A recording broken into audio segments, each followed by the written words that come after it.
Hello बच्चों, मैं Mrs John एक बार फिर से आप सब 12th क्लास के बच्चों का मैं ज्योग्राफ़ी की ऑनलाइन क्लास में स्वागत करती हूँ। बच्चों, आज हम लोग जो पिछले दिनों हम शुरू किया था ज्योग्राफ़ी की सेकेंड बुक भारत के लोग और अर्थव्यवस्था का सेकेंड लेसन प्रवास, है ना, उसी को हम लोग उसका दूसरा भाग पढ़ेंगे आज। पिछले दिनों हम लोगों ने इसके पहले भाग में पढ़ा था प्रवास क्या है, प्रवास संबंधी सूचनाओं का स्रोत क्या है, भारतीय प्रवास प्रसार की 3 तरंगों के बारे में पढ़ा था, प्रवास की गणना के आधार, और उसके बाद हम लोगों ने देखा प्रवास की धाराएं। तो प्रवास की धारा में 2 धाराएं हैं, पहला आंतरिक प्रवास और दूसरा है अंतर्राष्ट्रीय प्रवास। आंतरिक प्रवास में चूँकि लोगों का प्रवास 2 तरीके से होता है, इसलिए इसके 2 भाग थे, अंतर्राज्यीय और अंतर्राज्यीय प्रवास। ठीक है, आज हम लोग यहीं से फिर से शुरू करेंगे। आंतरिक प्रवास को थोड़ा सा रिवाइज कर लेंगे। तो आंतरिक प्रवास क्या होता है बच्चों? जब देश के अंदर, है ना, लोगों का क्या होता है, प्रवास होता है, यानी लोग आकर एक जगह से दूसरे जगह आकर बसते हैं, तो उसको हम आंतरिक प्रवास कहते हैं। आंतरिक प्रवास की हम लोगों ने धाराएं देखी थी। तो 4 धाराएं हमने पिछले दिनों देखा था। पहली धारा थी ग्रामीण से ग्रामीण, दूसरा था ग्रामीण से नगरीय, तीसरा था नगरीय से नगरीय और चौथा था नगरीय से ग्रामीण। ठीक है, तो इस चारों को समझने के लिए एक चित्र हमने यूज़ किया है, उसको हम लोग देखेंगे तो आपको ज़्यादा आसानी से समझ में आ जाएगा ना। तो यहाँ 2 स्त्री और पुरुष दोनों का प्रवास दिखाया गया है इस चित्र में, इस डायग्राम में। जो रेड वाला स्तंभ है, पिलर है, वो स्त्री के लिए है, जो ब्लैक वाला है वो पुरुष के लिए। यहाँ उनकी 3 धाराएं लिखी हैं, गांव से गांव की ओर यानी ग्रामीण से ग्रामीण की ओर, ग्रामीण से नगरीय और नगरीय से ग्रामीण और नगरीय से नगरीय। ठीक है, यही चारों के नाम यहाँ डालें। तो सबसे पहला अगर स्तंभ है तो वो है ग्रामीण से ग्रामीण यानी गांव से गांव की ओर। तो गांव से गांव की ओर देखा जाए प्रवास, तो सबसे लंबा स्तंभ किसका है बच्चों? स्त्रियों का, है ना, और छोटा किसका है? पुरुषों का। यानी गांव से गांव की ओर प्रवास में सबसे ज़्यादा स्त्रियों की संख्या ज़्यादा, यानी पुरुषों के कंपैरिजन स्त्रियां ज़्यादा प्रवास करती हैं, है ना। और स्त्रियों के प्रवास का कारण क्या है ग्रामीण से ग्रामीण क्षेत्र की ओर? वो है विवाह। तो विवाह के कारण ही स्त्रियां जो हैं एक गांव से दूसरे गांव या ग्रामीण से ग्रामीण की ओर क्या होती है? प्रवास करती हैं।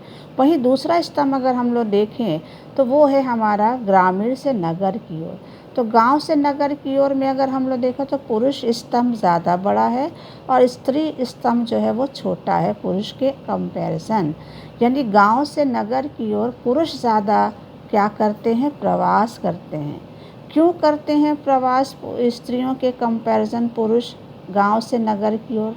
तो उसका कारण है काम और रोजगार, है ना। तो काम और रोजगार के कारण ही पुरुष जो हैं वो ग्रामीण से नगरीय यानी गांव से नगर की ओर क्या करते हैं? प्रवास करते हैं।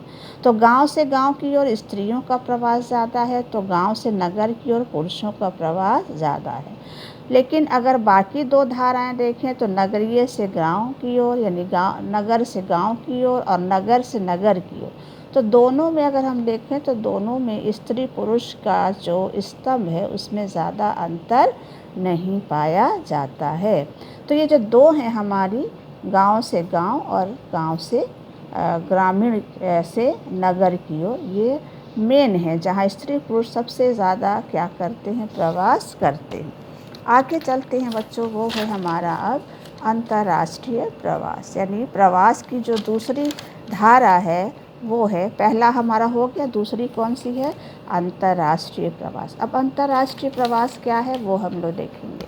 अंतर्राष्ट्रीय तो आप जानते हो, मतलब अंतर्राष्ट्र मतलब जब देश से के बाहर से लोग आते हैं या हमारे देश से दूसरे देश जाकर लोग बसते हैं तो उसको हम बोलते हैं अंतर्यश यानी हमारे देश में जब बाहर से आने वाले लोग हैं या हमारे देश से बाहर के देशों में जाने वाले लोग हैं तो इनके प्रवास को हम क्या बोलते हैं? अंतर्राष्ट्रीय प्रवास। अंतर्राष्ट्रीय प्रवास की भी दो धाराएं हैं, पहला है आप्रवास और दूसरा है उत्प्रवास।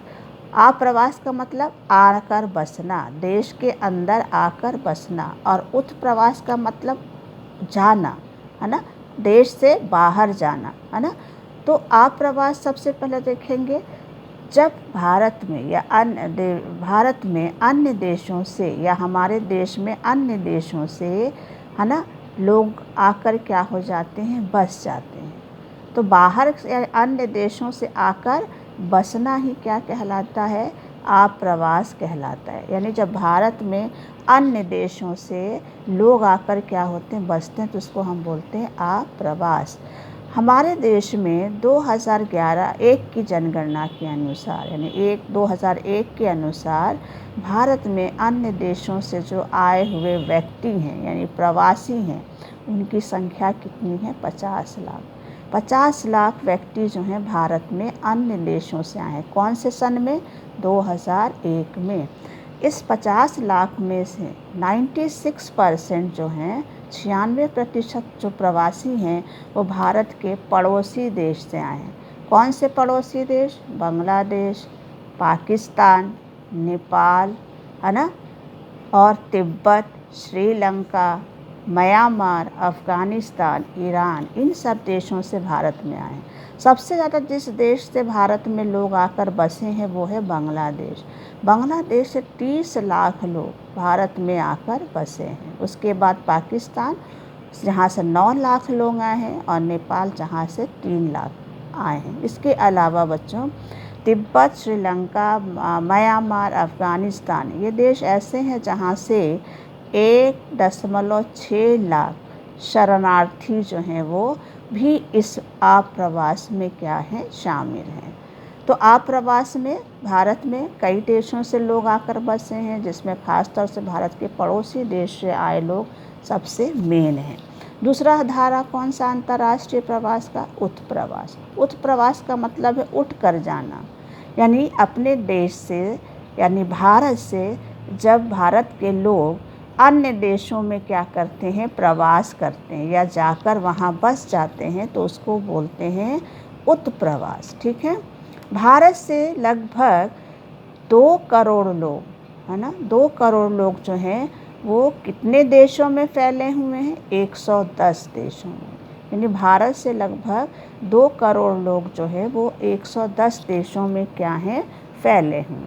तो अंतर्राष्ट्रीय प्रवास में हम लोगों ने देखा कि ना केवल भारत में अन्य देशों से लोग आकर बसते हैं, बल्कि खुद भारत से भी जो भारत के लोग हैं वो भी इन देशों में क्या होते हैं? जाकर बस जाते हैं। तो भारत में आकर बसना उसको आप्रवास बोलते हैं, और जब भारत से लोग जाकर दूसरे देश में बसते हैं तो उसको हम बोलते हैं उत्प्रवास। तो ये हो गई हमारे प्रवास की 2 धाराएं।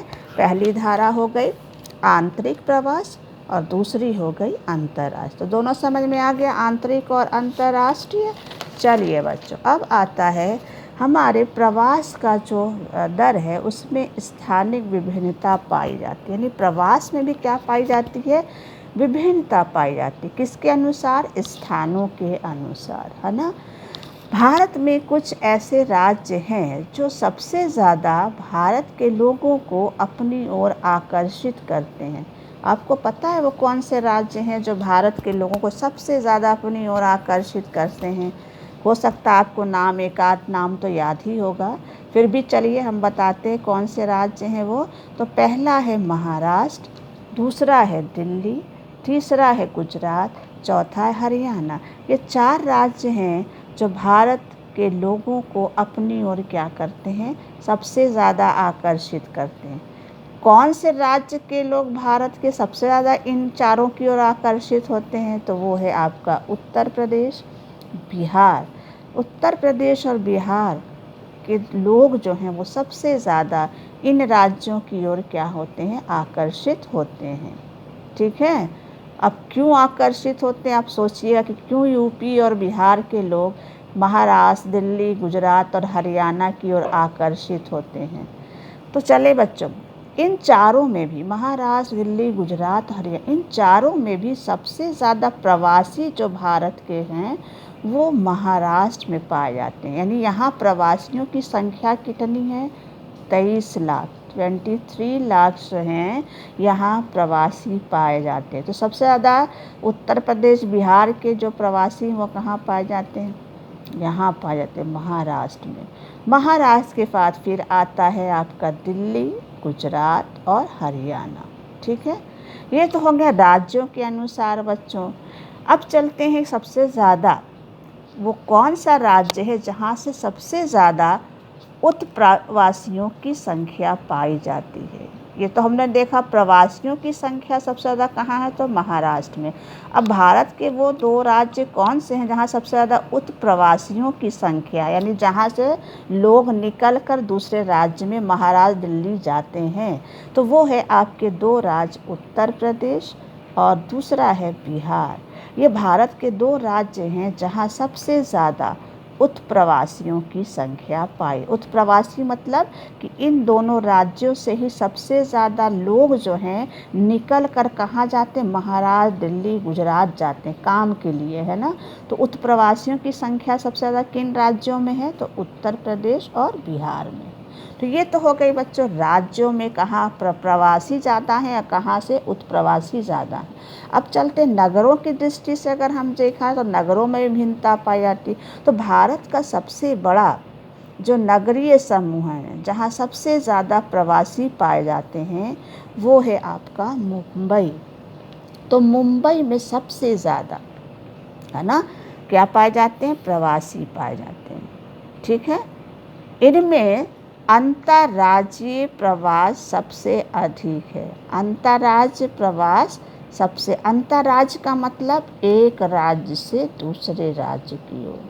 तो मुंबई में सबसे ज़्यादा क्या है? शहर की दृष्टि, नगर की दृष्टि से देखा जाए तो सबसे बड़ा नगर कौन सा है? मुंबई, जहाँ सबसे ज़्यादा प्रवासी जो हैं वो पाए जाते हैं। और प्रवासी यहाँ पर क्यों हैं? क्योंकि यहाँ विभिन्न राज्यों से, केवल महाराष्ट्र से ही नहीं बल्कि भारत के सभी राज्यों से यहाँ लोग क्या हैं? प्रवास करते हैं। तो सभी राज्यों के प्रवासी यहाँ पाए जाते हैं। यानी अंतर्राज्यीय प्रवास सबसे ज़्यादा कहाँ है बच्चों? मुंबई में है। तो ये हो गया स्थानिक विभिन्नता। अब चलते हैं आगे। अब ये जो हम लोगों ने प्रवास पढ़ा है, अब ये प्रवास का कारण क्यों है? क्यों लोग एक जगह से दूसरी जगह जा रहे हैं, देश के अंदर और देश के बाहर। ठीक है, तो अगर हम लोग देखें जाए तो बच्चों सभी को अपने जो जन्म स्थान होता है, निवास स्थान होता है, सभी अपने निवास स्थान और जन्म स्थान से भावात्मक रूप से क्या होते हैं? जुड़े होते हैं ना। कोई अपना जन्म स्थान या निवास स्थान छोड़कर नहीं जाने मांगता है, लेकिन फिर भी लाखों लोग आज भारत में क्या हैं? अपने जन्म स्थान और निवास स्थान को क्या करते हैं? छोड़ देते हैं। क्यों छोड़ते हैं? इसके कई सारे क्या हो सकते हैं? कारण हो सकते हैं। एक कारण नहीं, कई कारण हैं। इन कारणों को 2 संवर्गों में, संवर्ग मतलब वर्ग में रखा जा सकता है। तो पहला संवर्ग कौन सा है? यह वर्ग क्या है? वो है प्रतिकर्ष कारक। दूसरा कारक कौन सा है? अपकर्ष, है ना। हम लोग क्या पढ़ रहे हैं? प्रवास के कारण। तो कितने कारण हैं? 2। पहला प्रतिकर्ष कारक और दूसरा है अपकर्ष कारक। प्रतिकर्ष कारक वो कारक होता है जो लोगों को अपना निवास स्थान, जन्म स्थान छोड़ने के लिए क्या करता है? बाध्य करता है। इसलिए इसको बोलते हैं ना पुश फैक्टर। क्या बोलते हैं? Push factor.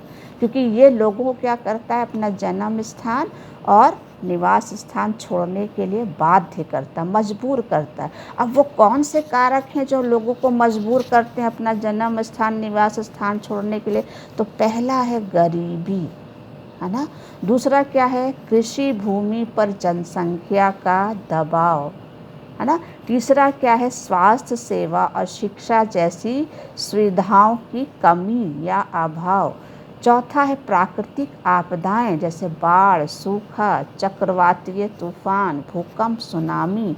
ये सब लोगों को अपना स्थान छोड़ने के लिए क्या करती हैं, बाध्य करती, मजबूर करती। इसके अलावा पांचवा कारण है युद्ध, लड़ाई, और छठवां कारण है स्थानीय संघर्ष।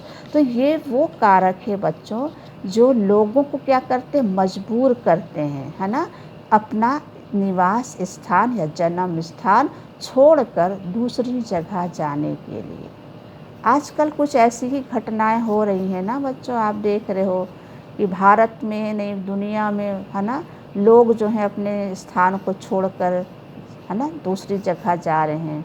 भारत में भी आपने देखा होगा बहुत सारे प्रवासी जो मजदूर हैं लाखों की संख्या में, है ना, कुछ पैदल चले जा रहे हैं, कुछ साइकिल से चले जा रहे हैं, कुछ रिक्शा से चला जा रहे हैं, है ना, कई कई मील, कितने कितने किलोमीटर पैदल जा रहे हैं।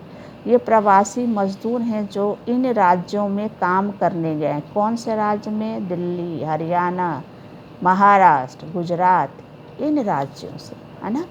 तो ये क्यों गए थे, क्योंकि गांव में गरीबी है, काम नहीं है, कृषि भूमि पर दबाव बहुत ज़्यादा है, गांव में शिक्षा स्वास्थ्य सुविधाओं की कमी है, इसलिए गांव के लोग छोड़कर कहाँ गए, दिल्ली गए, गुजरात गए, और कहाँ गए, महाराष्ट्र गए, है ना, हरियाणा गए।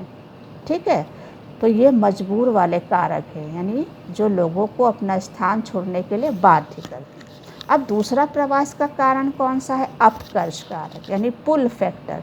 अपकर्ष कारक वो होते हैं जो लोगों को स्थान छोड़ने के लिए क्या करते, मजबूर नहीं करते, आकर्षित करते हैं। यानी वो कारक जो लोगों की अपनी ओर क्या करते, खींचते हैं, आकर्षित करते हैं, जहाँ लोग खुशी खुशी क्या होते हैं, अपना निवास स्थान और जन्म स्थान छोड़ने के लिए तैयार होते हैं।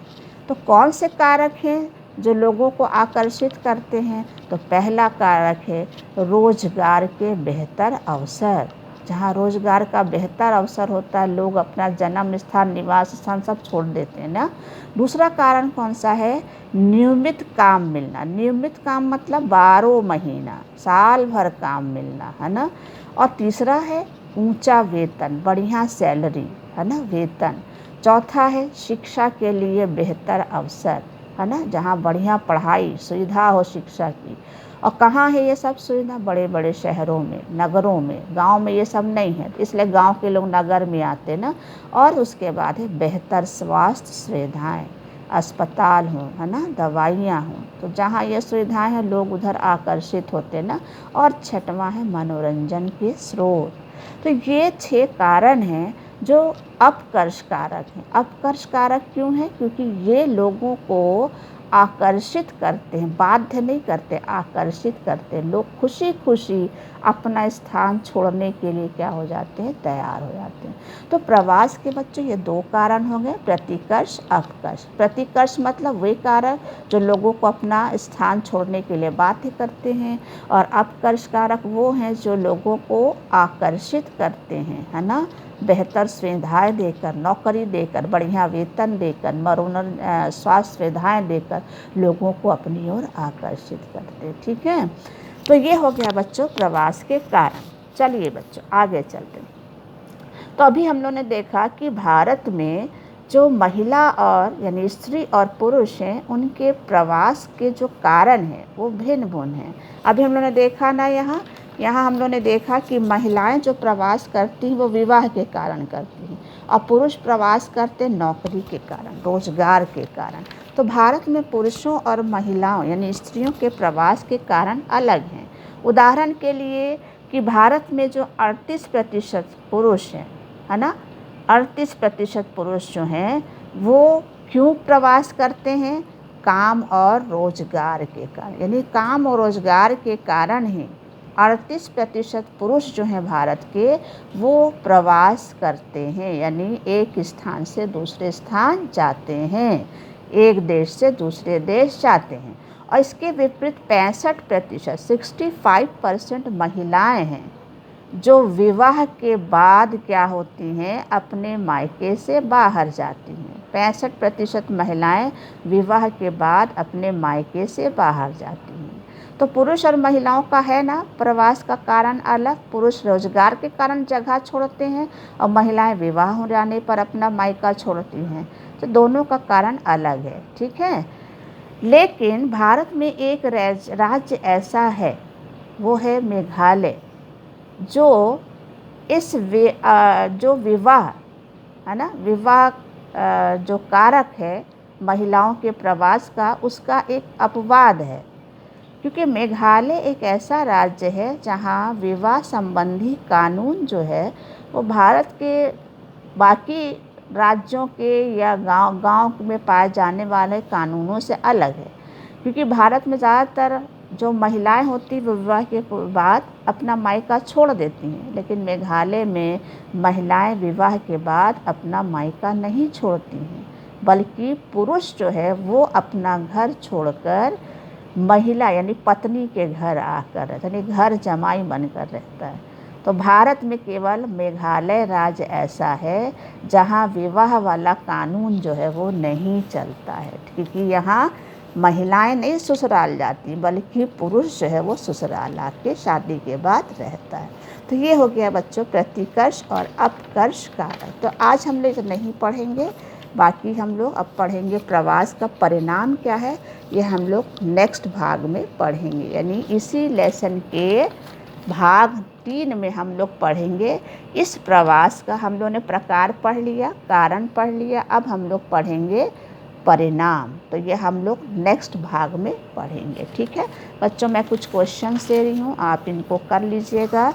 ये क्वेश्चंस आपकी बुक से दिए गए हैं, है ना, तो इनको आप कर लीजिएगा, ठीक है। और जो समझ में ना आया हो 12th क्लास वो आप हमसे पूछ लीजिएगा, ठीक। थैंक यू बच्चों।